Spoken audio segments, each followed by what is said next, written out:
Friends, ಇವತ್ತು ನಾನು hotel and ರೆಸ್ಟೋರೆಂಟ್ನಲ್ಲಿ ಮಟನ್ ಯಕ್ನಿ ಪುಲಾವ್ ಹೇಗೆ ಮಾಡ್ತಾರಂತ ತಿಳಿಸ್ಕೊಡ್ತೇನೆ. ಈ ಪುಲಾವ್ ಬಿರಿಯಾನಿ ಹಾಗೆ ತುಂಬಾ ಟೇಸ್ಟಿಯಾಗಿರುತ್ತೆ. ಆದರೆ ಮಾಡಲಿಕ್ಕೆ ಬಿರಿಯಾನಿಗಿಂತನೂ ತುಂಬಾ ಈಸಿಯಾಗಿದೆ. ಇನ್ನು ಯಾರಾದರೂ ನಮ್ಮ ಚಾನಲನ್ನು ಮೊದಲನೇ ಬಾರಿ ವಿಸಿಟ್ ಮಾಡುತ್ತಿದ್ದರೆ ನನ್ನ ರಿಕ್ವೆಸ್ಟ್ ಏನೆಂದರೆ ಪ್ಲೀಸ್ ನಮ್ಮ ಚಾನಲನ್ನು ಸಬ್ಸ್ಕ್ರೈಬ್ ಮಾಡಿಕೊಳ್ಳಿ. ಹಾಗೆ ಪಕ್ಕದಲ್ಲಿರುವ ಬೆಲ್ಲೈಕನನ್ನು ಪ್ರೆಸ್ ಮಾಡಲು ಮರಿಬೇಡಿ. ಬನ್ನಿ ರೆಸಿಪಿಯನ್ನು ಸ್ಟಾರ್ಟ್ ಮಾಡುವ. ನಾನು ಈ ಯಕ್ನಿ ಪುಲಾವ್ಗೆ 1 kg ಮಟನನ್ನು ತೆಗೆದುಕೊಂಡಿದ್ದೇನೆ. ಇನ್ನು ಕೆಲವು ಮಸಾಲೆಗಳನ್ನು ಇದಕ್ಕೆ ಸೇರಿಸಿಕೊಳ್ಳುವ. ಮೊದಲಿಗೆ 12 ರಿಂದ 15 ಏಲಕ್ಕಿ, ಮತ್ತೆ ಒಂದು ಸ್ಟಾರ್ ಅನೈಸ್, 10 ರಿಂದ 12 ಲವಂಗ, ಹಾಗೆ ಒಂದು ಜಾವಿತ್ರಿ, ಆಮೇಲೆ 4 ರಿಂದ 7 ಬೆಳ್ಳುಳ್ಳಿಯ ದೊಡ್ಡ ಎಸಳು, ಆಮೇಲೆ 20 ಗ್ರಾಮ್ ಅಷ್ಟು ಶುಂಠಿ, ಆಮೇಲೆ ಒಂದು ದಾಲ್ಚಿನ್ನಿಯ ಕಡ್ಡಿ, ಆಮೇಲೆ 4 ಬೇ ಲೀವ್ಸ್, 7 ರಿಂದ 8 ಹಸಿರು ಮೆಣಸಿನಕಾಯಿ, ಆಮೇಲೆ ಒಂದು ನೀರುಳ್ಳಿಯನ್ನು ಕಟ್ ಮಾಡ್ಕೊಂಡು ಸೇರಿಸ್ಕೊಂಡಿದ್ದೇನೆ. ಆಮೇಲೆ 1 ಚಮಚದಷ್ಟು ಕೊತ್ತಂಬರಿ ಬೀಜ, ಅರ್ಧ ಚಮಚದಷ್ಟು ಬಡಸೊಪ್ಪು, ಆಮೇಲೆ 1.5 ಚಮಚದಷ್ಟು ಉಪ್ಪು, ನಂತರ ಅರ್ಧ ಕಪ್ಪಷ್ಟು ಮೊಸರನ್ನು ಸೇರಿಸಿಕೊಳ್ಳಿ. ಇನ್ನು ಈ ಎಲ್ಲ ಮಸಾಲೆಗಳನ್ನು ಮಟನ್ನೊಂದಿಗೆ ಚೆನ್ನಾಗಿ ಮಿಕ್ಸ್ ಮಾಡಿಕೊಳ್ಳುವ. ನಾನು ಈ ಮಟನ್ ಯಕ್ನಿ ಪುಲಾವ್ ವೈಟ್ ಆಗಲಿಕ್ಕೆ ಮೊಸರನ್ನು ಸೇರಿಸ್ಕೊಂಡದ್ದು.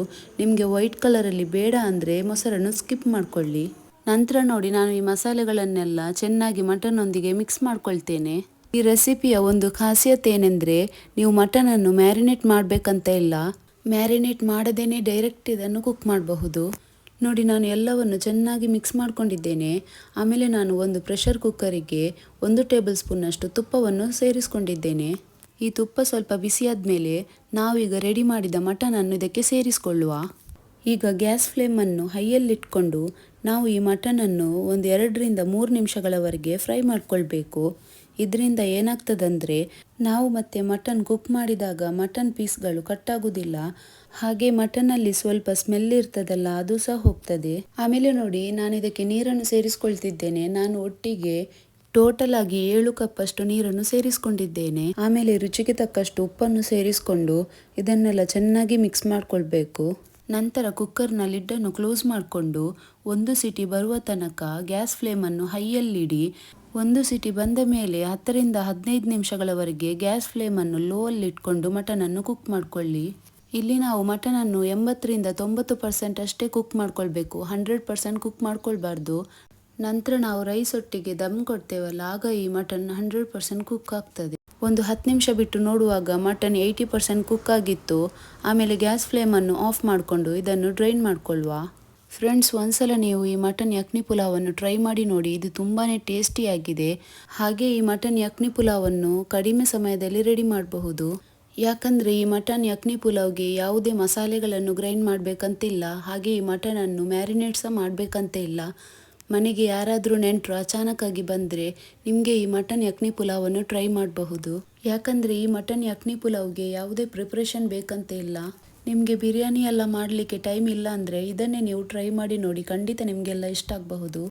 ಆಮೇಲೆ ನೋಡಿ, ನಾನು ಮಟನಲ್ಲಿರುವ ಎಲ್ಲ ಮಸಾಲೆಗಳನ್ನು ಸೆಪ್ರೇಟ್ ಮಾಡ್ಕೊಳ್ತಿದ್ದೇನೆ. ಇದನ್ನೆಲ್ಲ ನಾನು ಒಂದು ಪ್ಲೇಟಿಗೆ ತೆಗೆದುಕೊಳ್ತಿದ್ದೇನೆ.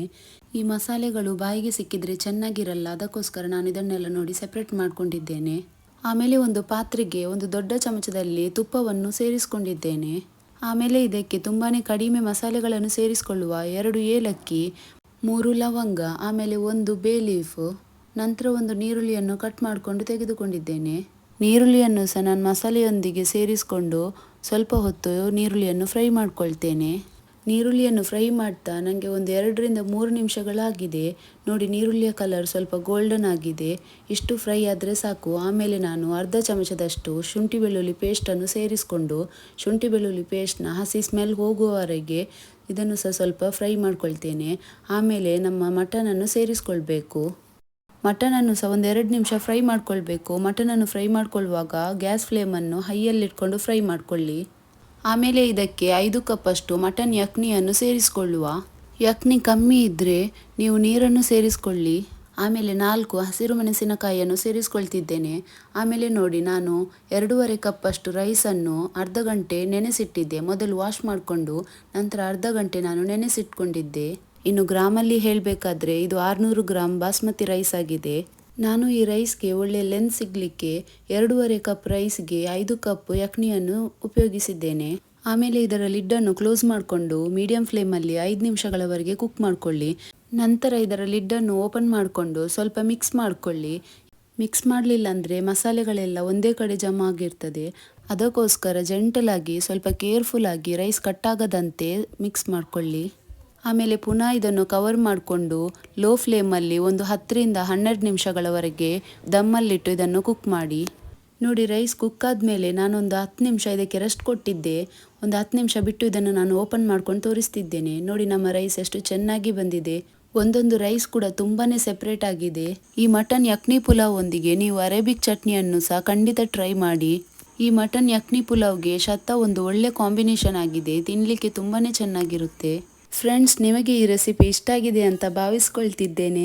ಇಷ್ಟ ಆದರೆ ಲೈಕ್ ಮಾಡಿ, ಫ್ಯಾಮಿಲಿ ಆ್ಯಂಡ್ ಫ್ರೆಂಡ್ಸ್ಗಳೊಂದಿಗೆ ಶೇರ್ ಮಾಡಿಕೊಳ್ಳಿ. ಹಾಗೆ ನಮ್ಮ ಚಾನಲನ್ನು ಸಬ್ಸ್ಕ್ರೈಬ್ ಮಾಡಿಲ್ಲ ಅಂದರೆ ಪ್ಲೀಸ್ ನಮ್ಮ ಚಾನಲನ್ನು ಸಬ್ಸ್ಕ್ರೈಬ್ ಮಾಡಲು ಮರಿಬೇಡಿ.